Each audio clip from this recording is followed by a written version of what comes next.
Welcome to the Books and Martinis podcast. I'm Priya. And I'm Mercy. And this is your go-to book podcast, where we lift, empower, and spotlight authors. Grab your martini and follow along. And don't forget to like, follow, and subscribe. What's up, everyone? Welcome to our podcast. I'm Priya. I'm Mercy, and welcome everybody, especially today's wonderful writer, Dee Raven. Thank you for being with us. Despite life and everything it brings with it, you are here, and we are grateful that you're here. Yes, we're so happy you could join us. Cheers. To a great interview and much success. Yes. We are so happy. Better days. Yes, exactly. We are so happy to have you here. And you're coming to us from Missouri, right? Yes. Wow. So we've got Missouri, New York, and Tennessee here. Woo! I love it. I love it. I love it. And I loved your book. I'm going to start right there. We have a lot to talk about. Priya's going to talk a little bit about your bio and who you are. But before any of that, I just want to say this book is amazing. It's beautiful. And I keep looking at the art and going all the way around. And what about the title, Mercy? 13 years. That's my number. I love it. I love it. It is so good. And it's the first in a series, guys. Okay, we're talking over each other like we always do. We always get excited about our authors and our books. Okay, so let me dive right into your bio. You have a sweet little bio. Okay, so Dee Raven is a single mom of one special needs child. She lives in the Midwest portion of the United States. Being unable to work due to her child's needs, she relies on the kindness of her family and friends a lot. In order to try and earn income herself and pursue lifelong passion, she started writing. She loves reading, writing, music, and friends. She's a fierce introvert. And you can find her on Instagram, TikTok, Amazon, and Goodreads. And of course, we'll put all those links in the bottom so you guys could follow her and check out her books and all that good stuff. So welcome, Dee. Thank you for having me. Well, thank you for being here. Thank you. We know it's been a rough season there in your neck of the woods with the weather. So we appreciate you. Sure. Yeah. Yep. Missouri's been through it. So why don't we kick it off by telling everybody a little bit about your book, 13 Years. 13 Years is kind of my story in real life. It's drama, but it's based on my actual story. I was the main female character, left an abusive relationship, and that's what I did. I haven't had the Lucas moment yet. Read the book, you'll know what I mean. You're Monica. No, Bex. Okay. Monica is my best friend, yeah. Yes. And Monica is based on my in real life best friend too. So I love that. A lot of realness in the book. It was almost therapeutic for me to write it and get it out there and just put it out there and maybe hope that other women going through it would get some strength from it and feel seen. Yeah, and we definitely felt that reading the book. So I'm going to read the summary because I love the way you start off the summary of this book. Right away, it just like grabs you. 13 years of fear, 13 years of running, 13 years of surviving, 13 years of loneliness. Rebecca Wareman is a single mother by choice. She spent the last 13 years of her life living solely for her daughter. But what happens is she finds someone who makes her really want to live again. And what if the things she's been running from finally catch up? Lucas Marshall is a police officer raised by his grandparents. He spent the majority of his adult life by himself and had been fine with it. But what happens when a curvy brunette with a mysterious past literally bumps into him one day? She has fear in her eyes and a past she clearly is running from. Will he be able to step in and keep them safe? That is like to the T what this book is all about. Like that summary is like perfect. And I love the way you kick it off with 13 years because it drives it home, what she's been going through. Yeah. And to those of you that are watching, you're not listening, but the ones that are watching, I have my autographed copy, which thank you. But I also have the most adorable character stickers. Is this not the Stickers. cutest? So cute. I have the bookmark on me. I put my sticker somewhere, but I See? have the bookmark. Look how cute So that cute. is. It's so cute. And the good girl sticker with the handcuffs in the background. Yeah, yeah. I mean, you went all out, and I love everything that you did, including the story. And of course, we're gonna dig into all that stuff, and I'll tell you my favorite part of it. But I wanted to ask you, can you tell us a little bit about yourself? Who is the writer behind the story? So Um, we read your bio, so tell us more. yeah. Well, I am an introvert, so I don't like talking about myself, but Okay. no, same as Bex in the book. I'm 39. Grew up in the Midwest, uh, kind of very conservative upbringing. Okay. But with everything I've went through, and I've kind of found myself and my voice, and gotten a lot more outspoken in my older years. Uh, so um, basically, I mean, I'm just a normal, everyday woman, single mom, raising a kid, and want to pull my hair out some days. So, I mean, there's not much to. Well, you share your story, and that's huge to, have had the courage to put that into paper. How long did it take you to craft the story? Mind you, we know that the story was inspired by your story, but how long did it take you from the moment that you decided to write it to the moment that you released it? Um, I would say to write it, it took about 5 months, but it was done for like 6 months before I released it because I kept wavering back and forth. Do I do this? Do I not do it? Was this just a way for me to get out what I needed to? Yeah. I had I had a couple people read it and warn me that it was maybe too dark and too real for a lot of people, Oh. which was shocking to me because I've read Life. dark romances, and I didn't think it was that. And I guess looking at it from my viewpoint, I survived it. So to me, it was like, it really is that dark. Like, so, but I finally gave it to my best friend to read, and she, I jokingly say she blackmailed me into publishing it because she said it needed to be told, and if I didn't do it, she was going to publish it under my actual name instead of pen name. Oh, What a goodness. She threat. wouldn't have done that. She They wouldn't have, meant it. but it was enough for me to be like, fine, and pick a pig name and set the Oh, no. Well, your story definitely needs to be told, and I'm so glad you did because not everything is like, hunky dory, like, we meet a guy in a book Yeah, and fall in mm, love and have a couple little like situations that are, obstacles or whatever that we're dealing with. Not everything is like yeah, smooth like that. You know what I mean? Like, mm, it's important that we hear stories that represent us, yeah, especially as we're getting older, especially single moms who are out there and dealing with similar mm. situations, yeah, who are looking for their Lucases, yeah, Yeah, or they're struggling raising their kids. You have to keep it real sometimes because people just want to they want to look in a mirror and feel like they're seen yes, through yes, books. absolutely. Absolutely. And it's always those that are really going to get something from the book and those that you've helped through the book. And those are not going to be the haters telling you, oh, this was dark or this was this or that. It's going to Mhm. be the ones you've actually made an impact on. And they're out there and they're waiting to read your story. And in saying that, I wanted to ask you, what was the most rewarding moment for you when you wrote the book? probably when the DMs on Instagram or TikTok started coming in, like, oh my gosh, I read your book and I went through something so similar and I've never read anything that hit me like this. And thank you for writing it because I my voice didn't seem to be out there in any book. So Mhm. I have gotten so many messages like that.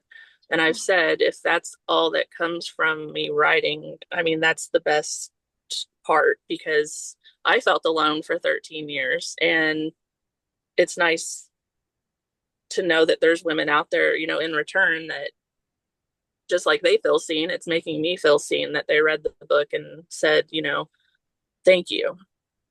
Wow. How validating is that? And look, Yeah. you were scared to put it out, I know. Aside right? from it being therapeutic, because you were able to, get it off your chest and just, let it go, which is beautiful, Yes. and share it. And that took a lot of courage. So Mhm. congratulations on that. Thank you. That's not easy to do. Yeah, and it's a first in a series of books, right? Yeah. So you got 13 years, and then there's 14 years. Can you tell us a little bit more about the other books? So 13 years, and then First Christmas actually came out in December. And that's like a novella about Lucas and Bex, but it's more of how they start to learn to live with each other. Because he'd been, they're almost 40 years old and they've been alone forever. And it's not just one of those happily ever afters. They both, Mm. have to learn to live with each other. They both have to get over the trauma that happened in 13 years together. So I just felt like it couldn't just be wham bam. Like they needed to the readers actually too wanted to see, you know, behind the scenes or what was happening in between the books. So First Christmas, I kind of just threw it in there. Like as I was writing 14 years, I started writing First Christmas and released it in December. So And how was the reaction to that book when you released everyone it? was very excited about it. They like, well, they like that my books are quick reads. They're calling them quick reads because they're not like 500 pages, which is amazing. But I have a lot of moms or working women that are like, this was amazing to just be able to sit and read on a Saturday afternoon Mhm. or lunch break or whatever. But everyone, I mean, First Christmas was really well received. Well, They were, that's wonderful. And so how many will there be in your series of 13 years? it's looking like maybe 8 at minimum, maybe 10. Whoa. Wow, Wow. Yeah, for you. it That's keeps amazing. growing. It keeps growing because I keep getting ideas. So, That's great. That's exactly what we want to hear. And so which one are you working on right now? um, well, 14 years released in April, and that follows the events of both of 13 years. And it follows Monica, the best friend. And it's a second chance romance. Um, Okay. and it's equally as I don't want to say heartbreaking, but it's equally as real life as Oh, 13 years. yeah. But again, that one has been, people were so biting at the bit for 14 years to come out that like my street team that helps me promote my books and stuff were like, no, we wanted Monica's story. And I'm like, you want Lucas and Bex? And they're like, no, we want that too. But We want it all. So impatient. yes, yes. Aw, oh, that's fantastic. Is it based on your best friend? It is. The events in it did not have not happened to her, but I mean, everyone in real life has struggles, and she's had her own share of them. Not exactly what's happened in the book, but she is Monica. I mean, she is ride or die, would do anything and drop anything to be there for anyone. I mean, that's just who she is. So, Oh, that's great. What inspired you with the relationship of a police officer? um, I kind of feel like sometimes people obviously look at them as the protectors of the community. And even in 13 years, I kind of allude to the fact that Bex was hesitant to even be around a policeman because in the town where she came from, they didn't believe her and, took her ex's side. But I kind of wanted to shine a light on not all cops being, bad. And Lucas is kind of morally gray in the aspect that he's a cop, but he's going to do anything he can to protect her and her daughter. Plus, I just have a thing for men in uniform. No shame in that. Oh, that's great. Can I tell you that towards the end of the book, and I don't want to spoil it, so if it's a spoiler, let me know and we'll pick it Yeah. out. But I loved how he gets a tattoo that says, "I am my brother's keeper," and he adds his badge number or the badge number. Yeah. And I thought that was so authentic to true officers. I married one. So Yeah. I've been married for 40 years. I was waiting for you to mention something. Yeah, Like, this is going somewhere because Mercy can identify you. So yes, so I'm married to a retired police officer now, but we were married before he became an officer through all of it as an officer, a sergeant, all the way to chief, and then retired. So I can completely see everything in your story, how true it is and how authentic and how the personality is so original to the human and not to the path and career chosen. So Lucas was so true to what a cop could truly be. And I love that you shared that. I wanted to ask you also, what advice would you give a writer that's going through something like you did? Like what's a do and not do? Don't stop writing just because one person says the story wasn't for them, because that's okay. Not everyone's book is going to be for every single person in the world. And there's a reader for every book. I'm convinced of that. Just don't let anyone stop you, even if you never publish. Like I almost didn't. I mean, I feel like if you're writing, there's a reason you're writing, and it's because you're needing to get something out. Any author. So right. Just do it. Like Nike says, I guess. Yes. I love that. I love that. And I, cannot tell you how much we appreciate that you shared your story with us. That's not easy, and it was beautifully done. The art on your book is incredible. For those of you that have not seen her book yet, it has what I want to describe as a bullet hole on glass. It has a flower, and then it has handcuffs. And the flower in the front is blue, which I would assume maybe has to do with the police portion of it. But the back is red, which can also show blood. It can show passion. It can show so many different emotions. And then overall, there's black. So I think that that it was beautifully done. And if you're watching us, then you can see this.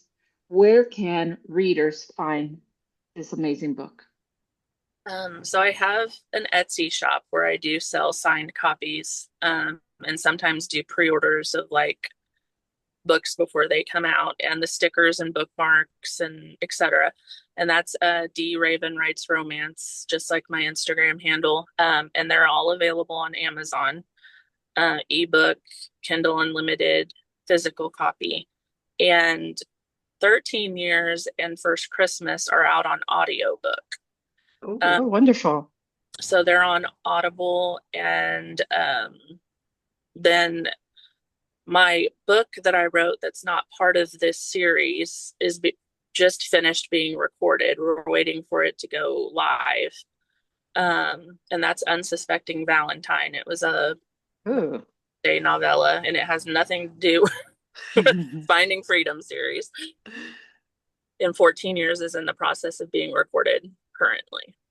Oh, I love that. Okay, well, we really hope that you keep us posted as to when it'll be released, when we could do our pre-orders and all that great stuff. And once you share it on Instagram, which we're all friends on, please tag us so that we can share with all of our readers when and how and the whole process of it, which is so important, so they can hear the continuation of this beautiful story. Which I want to add also that I absolutely love how every chapter had a page, like a black page that kind of breaks it up.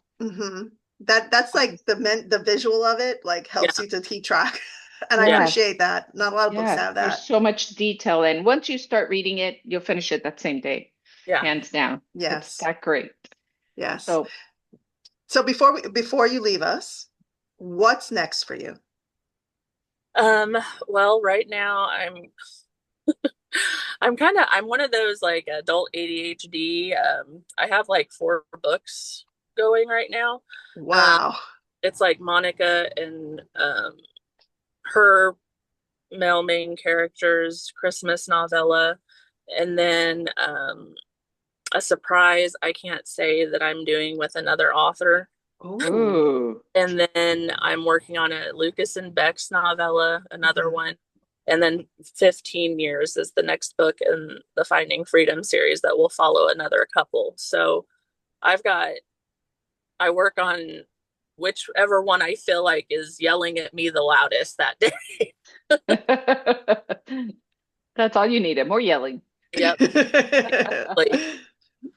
Love it. Fantastic. Love it. Well, thank you for joining us. Yes, thank you so much. And we're so excited for you and what you have coming up. Please don't stop. We need to hear your voice. We need to hear all your stories. And we're so grateful and honored that you joined us today to share your story and to talk about 13 years and the series, the Freedom series. So for everybody listening and watching, make sure you follow D. Raven on all the social media handles that we have down below in the summary. And let's do a final cheers.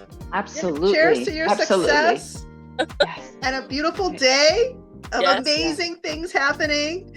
And like, share, follow, subscribe, everyone. Thank you for joining us, and we'll see you next week. Thank you for having me. Thank you. Thank you for joining us.